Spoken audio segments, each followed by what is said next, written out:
Answer to my question. Tomlin, why the wall of that room was distempered? These girls do not know the answer. Tell me, man. These girls are simply coming and sitting there in the class, isn't it? Without any answer.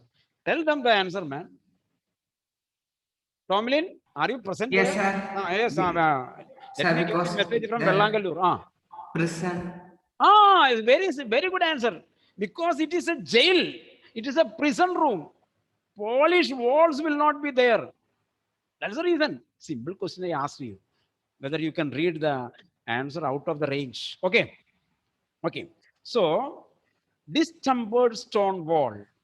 Next, Stephens brought in two hard chairs, not like your cushion chair, two wooden hard chairs. Underline. Two small square tables, underline two hard chairs. The slight among these two,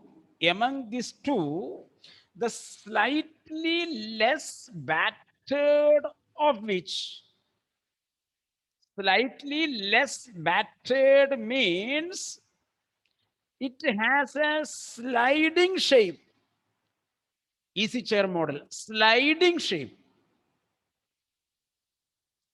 slightly less battered, of which two he placed in front of the table, which stood nearer the cell door, that is for the examiner, in which later Jackson put in a brief final appearance. So Stephens arranged the examination hall. Jackson came and checked it. Behave yourself, laddie. Shubhambal. Behave yourself, laddie, my dear boy. Ah, my dear boy, behave yourself very well during the time of examination, German examination. These are the words for us. Even Jackson tells us all should switch on your video during the time of examination. All should switch on the video during the time of class. Behave properly, my laddie. My boy. Laddie here means my boy. Evans turned and nodded, agreed. And these, Jackson pointed to some pin-up boards there. Off. Remove it.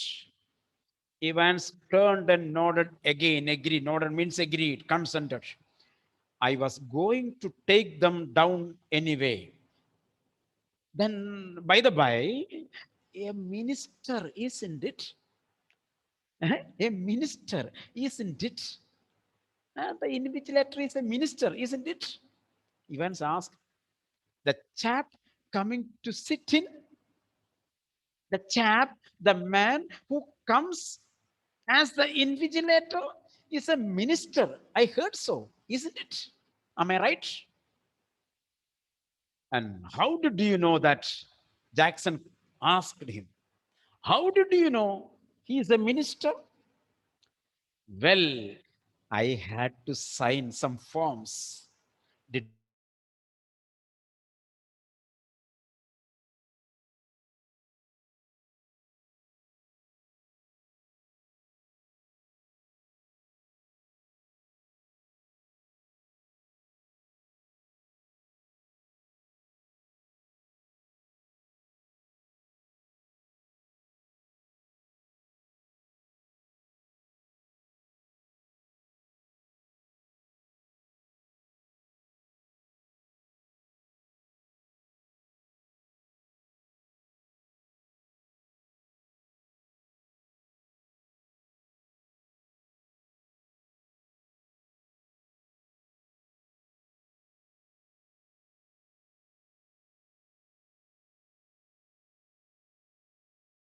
Very good.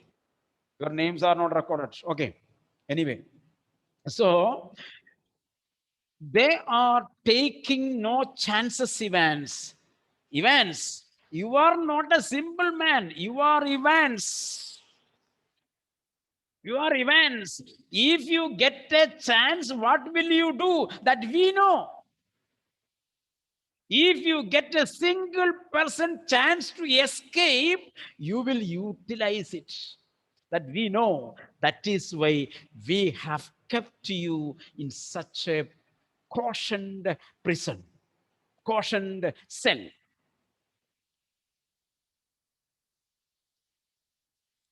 Who is going to listen in? I will tell you who is going to listen in, laddie. It is the governor himself. See, who is in charge of me? Nobody, governor of the prison, will be in charge of you. He will be looking at you directly. He does not trust you a bloody inch. Little, a little. A bloody inch means a little, a little. Not a single percent. Governor has no faith in you. Governor doesn't trust you because you are an expert to escape from the jail. Nor do I. I also don't have any trust in you. I will be watching you like a hawk. Hawk is a eagle type bird. Its eye power is so powerful. So I will be watching you like a hawk. So keep your nose clean. Keep the nose clean. Be careful. Be careful. He walked towards the door. Evans nodded. He had already thought of that.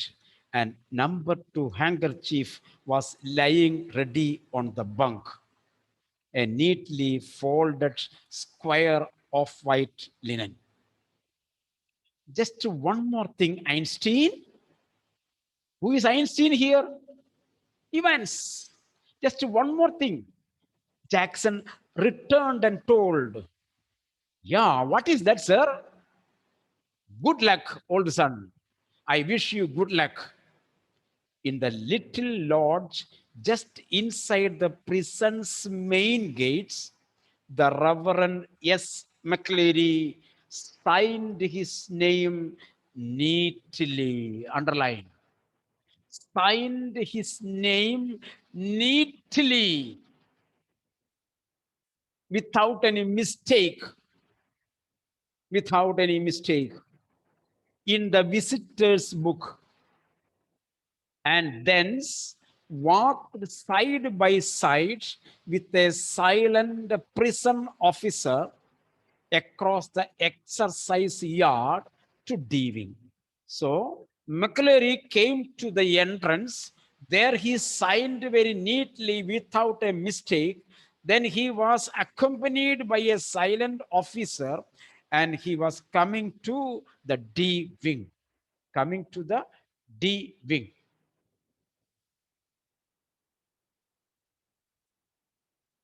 Where he was greeted by Jackson.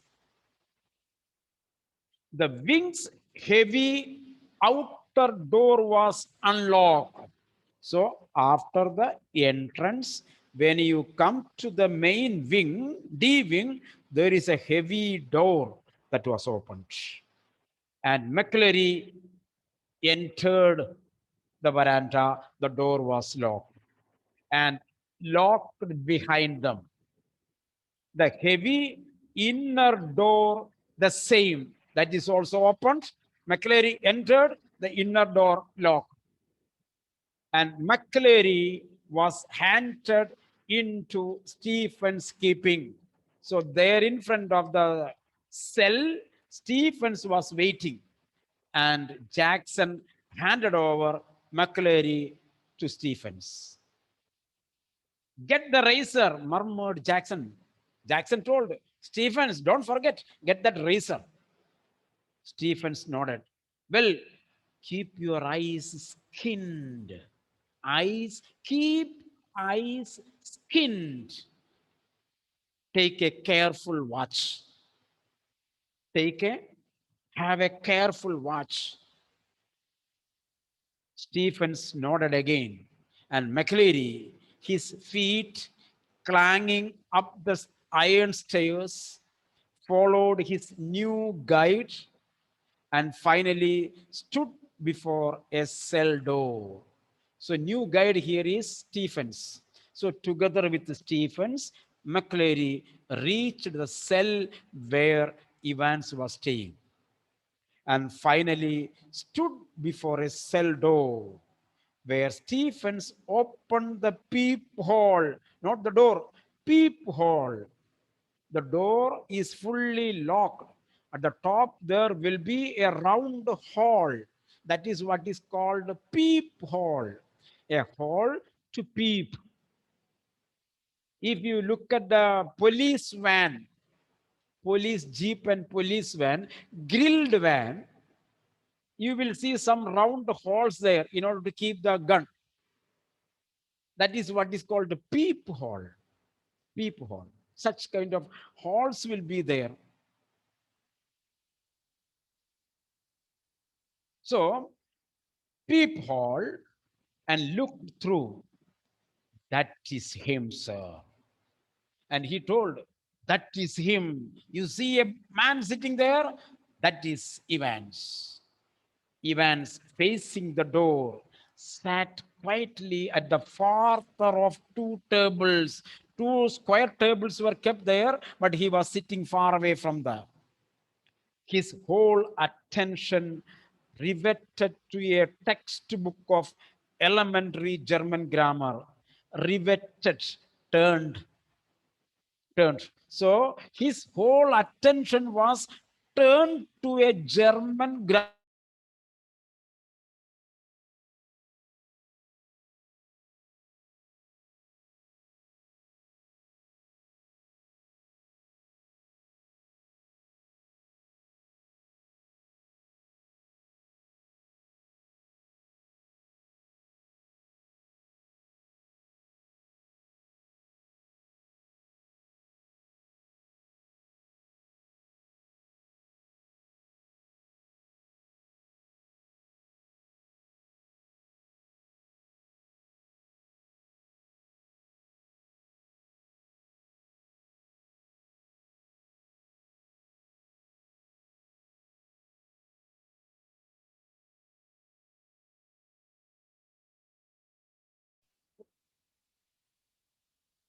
So the new guide was Stephens, and we have seen that is him, and he was reading the grammar before the examination. Stephens took the key from its ring, and the cell lock sprang back with a thudded metallic twang. So, with a great sound, the door was opened. It was 9:10 a.m. When the governor switched on the receiver. Governor took the phone. He had instructed Jackson to tell Evans of the temporary little precaution that was only a fair, as if Evans wouldn't spot it. But wasn't it all a bit theatrical? Schoolboyish almost. How on earth was Evans going to try anything on today? So the governor asked, please switch on the video. Please switch on the videos. So governor asked Jackson to take care of Evans and see whether it is secure to keep him there. How on earth was Evans going to try anything on today? That means nobody knows. Nobody can predict what Evans would be doing in the next. Because he is an expert in escaping himself from a place. So we may not be able to know what method he is going to use. So all should be very careful. If he was so anxious to make another break of jail, If he has decided to make one more attempt, why in heaven's name hadn't he tried it from the recreational block? That's a question. If he had decided not decided to make a break, to make an escape once again, why can't we think that he had decided an escape from this recreational jail? So he may try today. In the same way, can you ask to yourself? Can you ask yourself? I had many attempts to break the exam results. Once again, in class 8, I made a result break.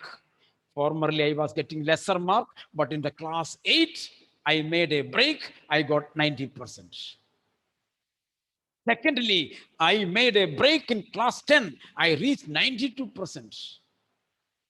Now, if you have decided a third breaking result, who knows you are going to make it in plus 2? We cannot predict. We cannot predict. Anjo, we cannot predict.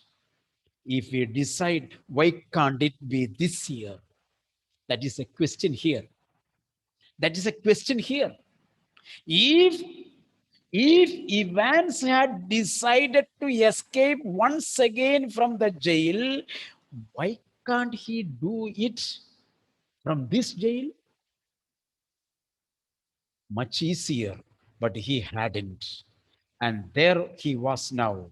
But till now, he did not escape. That is why he is sitting there, sitting in a locked cell, because the police officers are thinking proudly that we have taken such a decision to keep him within the cell. At any cost, we will not allow him to escape. You see our collar. That is why he is now in the jail. He cannot escape. All the prison officers on the alert. Two more locked doors between his cell and the yard. There were two locks, doors in between. So if he breaks the door of the cell, again there will be two iron doors. And a yard with a wall as high as a haystack. Jail wall is too tall. Yes, Evans was as safe as houses. Anyway, it wouldn't be any trouble at all to have the receiver turned on for the next couple of hours or so. It wasn't as if there was going to be anything to listen to, wasn't it? Among other things, an invigilator's duty was to ensure that the strictest silence was observed.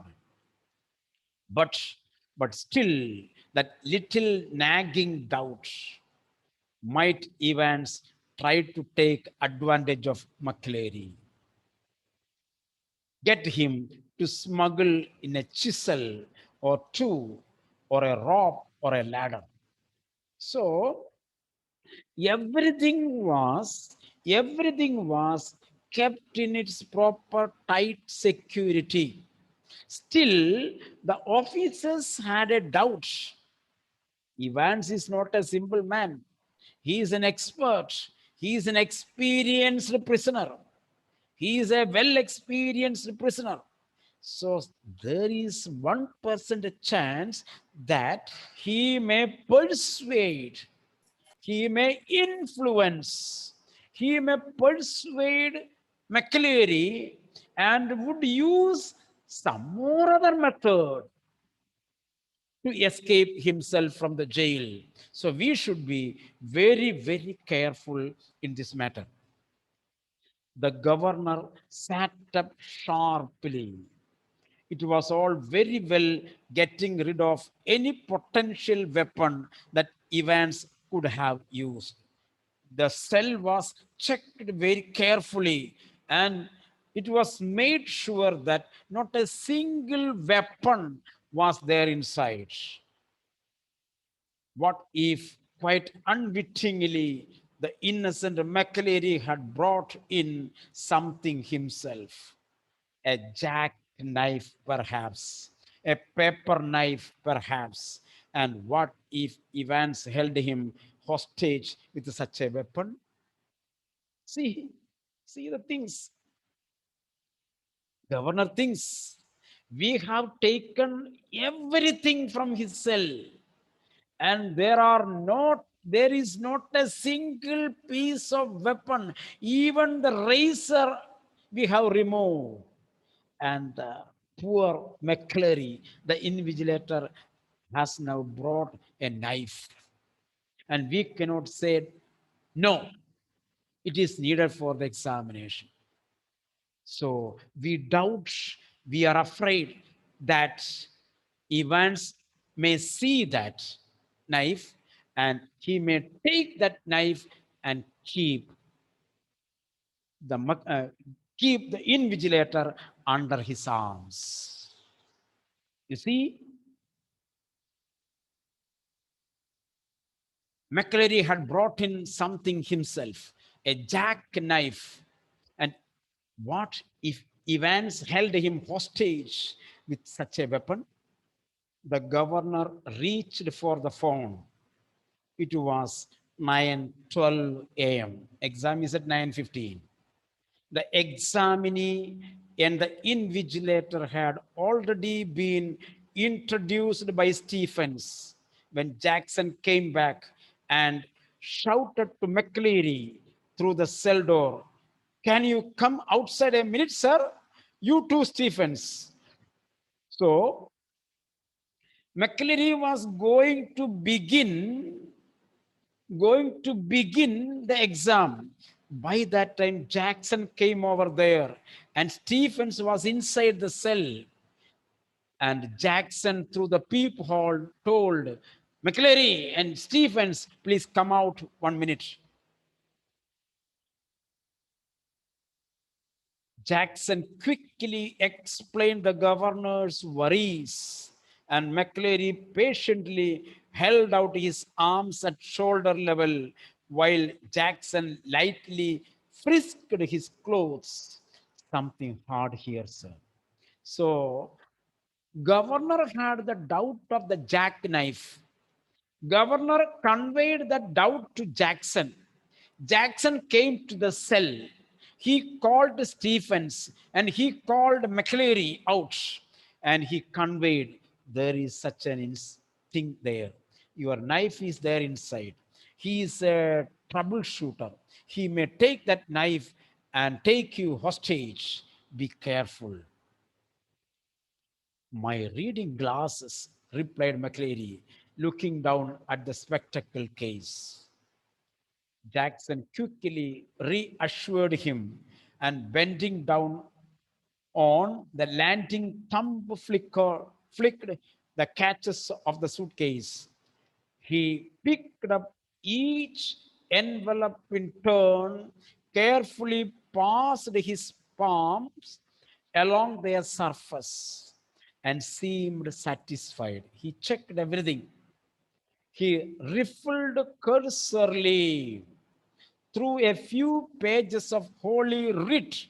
Holy Writ means holy book, holy book, and vaguely shook the church times. All right, so far. But one of the objects in McLeary's suitcase was puzzling him sorely. So, one of the things in his suitcase created a doubt. What was that? That we will see. One of the things, this is not the point. Something was seen in the suitcase that gave a doubt to Jackson.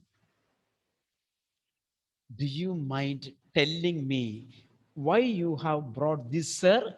So Jackson showed something and asked, "I don't mind. Why did you bring this to the examination hall?" he held up a smallish semi-filled, semi-inflated means semi-filled rubber ring, a tube, rubber tube. So there was a rubber tube in the briefcase, and that rubber tube was half inflated, semi-inflated, half filled. Tube will be always filled with air, isn't it? That is why the word inflated is used, not filled. So half inflated, such as a young child with a waist of about 12 inches might have. So a young small boy used to keep it on around his waist. You thinking of going for a swim, sir? So usually when people go for swimming, they may use one of these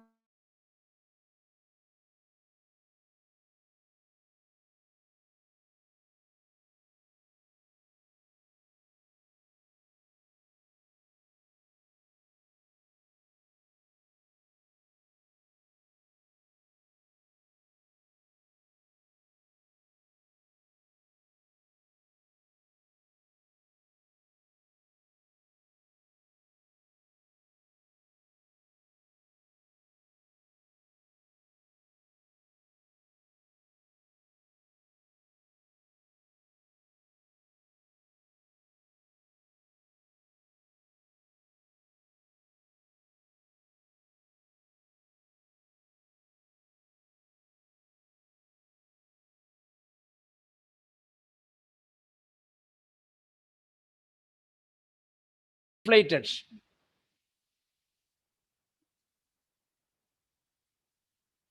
Are you going for a swim after the exam? McClary's hitherto amiable. Amiable means lovable, friendly, friendly. Amiable demeanor, amiable behavior, query was slightly ruffled by this tasteless little pleasantry.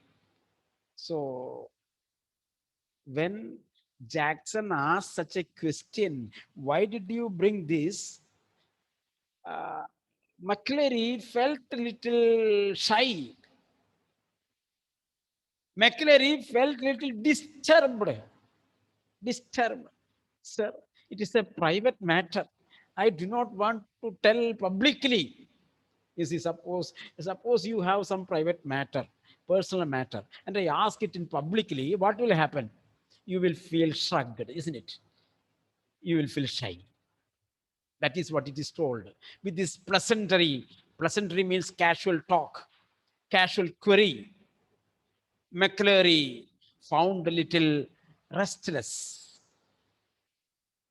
Then he answered Jackson somewhat sourly. Sourly means with a dislike, unpleasantly, unpleasantly.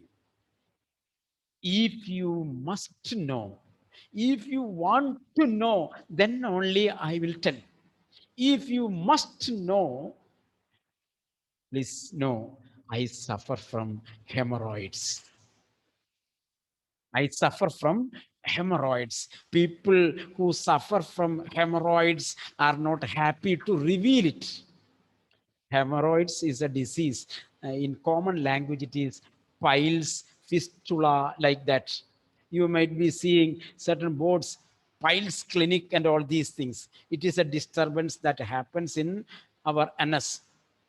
So people do not want to reveal that. Such kind of people will feel uneasiness to sit for a long time. They may feel uneasiness to walk. So that is why he felt such a mood. So if you have to know, if you must know, if you have to know, I will tell. I am a patient. I suffer from hemorrhoids. And when I am sitting down for a long time, length of time, when I have to sit here for 2 hours continuously, I will have some uneasiness. Sorry, sir. Sorry, sir. Very, very sorry. I didn't know. Very sorry, sir. I didn't mean. The embarrassment was still reddening Jackson's cheeks when he found the paper knife at the bottom of the case. So when Jackson saw this rubber tube, he was a little disturbed. Why did this? And when he told he was a patient suffering from hemorrhoids, okay, but later he saw the knife in the suitcase that disturbed him.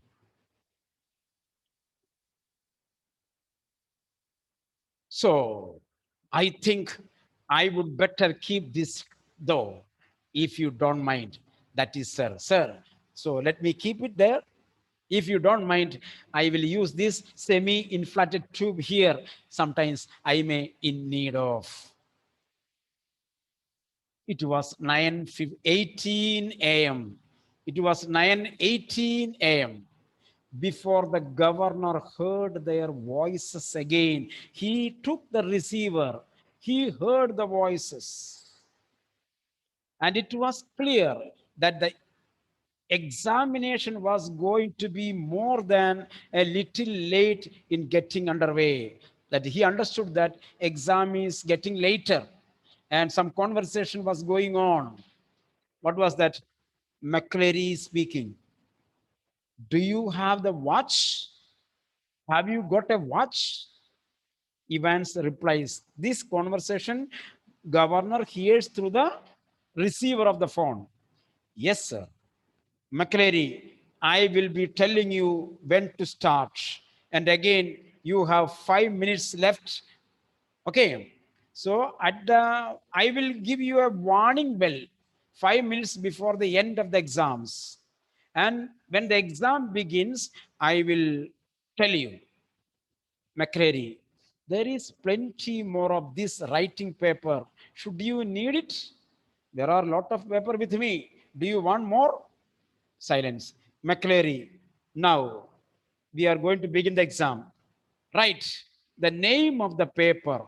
The code number of the paper, German O level, is 021 hyphen 1. Right. 021 hyphen 1. In the top left hand corner. So he is asking to write. In the top right hand corner, write your index number 313. So Evans index number is 313. All these numbers you should remember. 021, this is a fiction. This is a detective story. So all these number may be code numbers. 021-1, 313. And in the box just below that, write your center number 271. All right. So 0211, 313, 271. Silence, 9:20 a.m. McCleary, I am going to start. Evans. Evans not going to stay here, isn't it? That means Ivan is not going to stay here. McCleary, I don't know about that. Stephens, underline the word. Evans not going to stay here. It is a clue. Mr. Jackson has given me strict instructions. Evans, how I am supposed to concentrate on my exam with someone breathing down my neck? Christ, sorry, sir, I didn't mean. So if I am writing a serious exam and if people are looking around me, making some kind of talks and instructions, how can I concentrate on my exam? Please, please don't disturb me. The governor reached the phone. Jackson, good. Get Stephens out of that cell, will you? I think we are perhaps overdoing things. So, governor heard the saying of Evans that he was disturbed by many people inside the room. So, hearing that, sincere, poor governor called Jackson and said, tell Stephens to stand outside and lock the door. Okay, now tomorrow In the next class, we will begin the exam. Okay, thank you.